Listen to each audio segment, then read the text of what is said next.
When I was a detective, clues were essential for solving the case.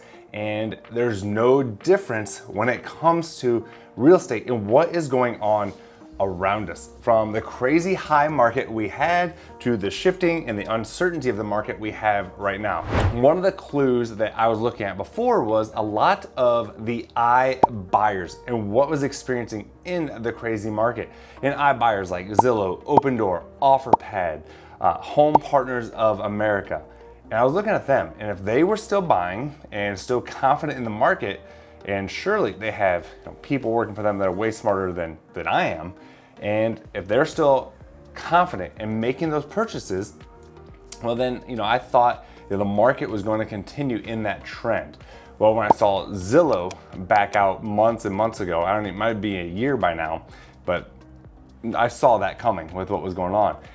Lately, just on September 1st, Home Partners of America, which is owned by Blackstone, they announced that they are pausing purchasing in 38 of the markets they're in.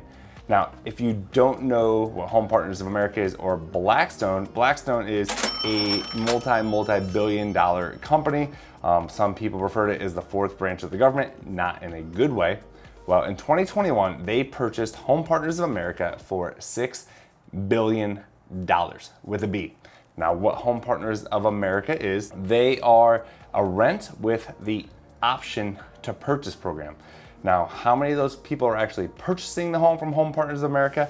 I don't have the number, but I don't believe it is very large. But they're acquiring a lot of properties. Matter of fact, they have been my client at one point. So how it works is, let's say you are a renter. You want to rent a home, but maybe you don't like what is available on the rental market, or maybe you want to buy without competition. So how it works is you apply at Home Partners of America. Now, Home Partners of America has certain criteria. For example, here in Phoenix, their credit score, you have to have a 620. I think the gross income of around 40,000, no registered sex offenders, no felony convictions or evictions last 6 years, security deposit due 1.5 times the 1 month's rent, things like that. So fairly standard. And once you're approved for a certain dollar amount in rent, and then you go out and look at approved homes that are actually for sale on the open market. You like it, you submit it through Home Partners portal, and then Home Partners actually buys the home for cash and close around 30 days, and then you move in around 20 to 30 days after the fact. So a lot of people took advantage of that, and they liked that. They liked having the option to get into a nice home, and they liked with the option to purchase the home, but not the obligation. Home Partners of America, before all this shit, before all the inventory, they were making some crazy offers. Multiple tens of thousands of dollars over list price. I mean, that was the norm. And then we started to see them shift. We started to see them increase, the credit score ratings. They started to pull back on, certain of their requirements. For example, here in Phoenix, where a lot of pools, well, Home Partners of America said we're no longer purchasing homes that have a pool. I'm like, well, that's weird. So I saw things tightening up, but I also saw the market tightening up and more homes hitting the inventory. And it wasn't quite the demand that it was 6 months before. Well, with Home Partners pulling out of these other markets and some of the lower price offers I'm hearing from my colleagues in other markets around the country, it's just a matter of time. So looking at what Home Partners of America and Blackstone is doing, pulling out of these markets, and they say, they hope to get back into them. Honestly, I don't think that is going to happen anytime soon. The word hope to me is like when my kids say, hey, can we go, swimming? Like, yeah, we'll see. That means no, we're not. We're doing other things and you're cleaning your room. I would lean it's going to be a while before they get back into the markets they pulled out of. But Home Partners of America, like I said, they're not the first one to change it up. Zillow was the first to really pull back once they realized they were losing so much money.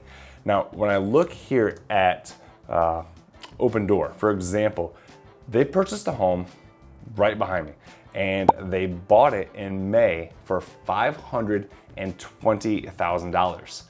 And it just sold for $468,000. So they listed at $520,000. They ended up dropping it. Finally, when they dropped it to 470, they ended up selling it for 468. Now, they bought that home in May for $471,000. So after they paid the commission just on this sale that just happened, they lost money. Now, I don't know if they charged the buyer any other fees that were undisclosed or any other repair fees, but not a super strong business plan to continue with. So it'll be interesting to see what some of these offers are. I know from some other colleagues, they've had some open door offers come in that were well below what they would have been 6 months ago. But I mean, that's what we're experiencing right now in this market. So currently in Phoenix Metro, Open Door has 1,614 homes for sale. Average days on market in those homes right now, 67 days. So when they're on the market, they're sitting for a little while. Now, I just looked, and I'm gonna pull this up. In 7 days, Open Door has sold 74 homes. So I was curious, I see what they sold for. How much money did they make or did they lose? Now, I'm not gonna go through all 74 here, but let's just pick a few. And I did not check this ahead of time, so I'm not cherry picking data here. I'm just looking at, I'm working from the most expensive down. So here's one in Gilbert that they just sold for $730, and it looks like they purchased it in April for $812,700. Unless they charge the buyer a bunch of fees, they lost a little money.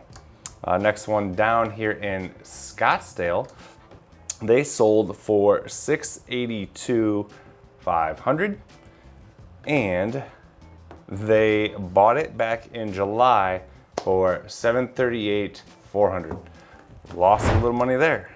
Now another one here in Phoenix, they just closed on, and that was September 1st, and they sold it for $640.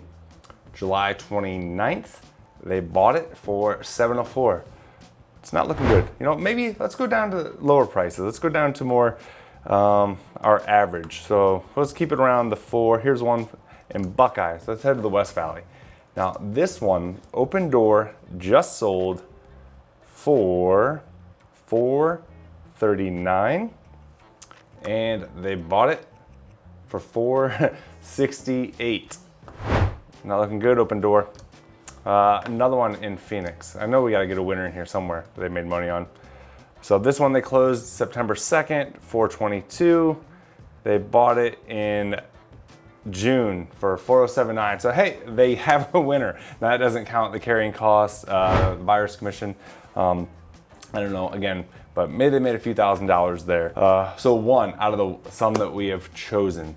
But what does this look like for the future? To me, it's a good indicator of if you're buying now, and this is going to be another video that I'm going to cover, so look for this one for the future, of why are you buying? What is your reason for looking to buy? There are definitely some great deals to be had. I've had clients taking advantage of this. Now, I've also seen multiple offers still, but not to the level we had before.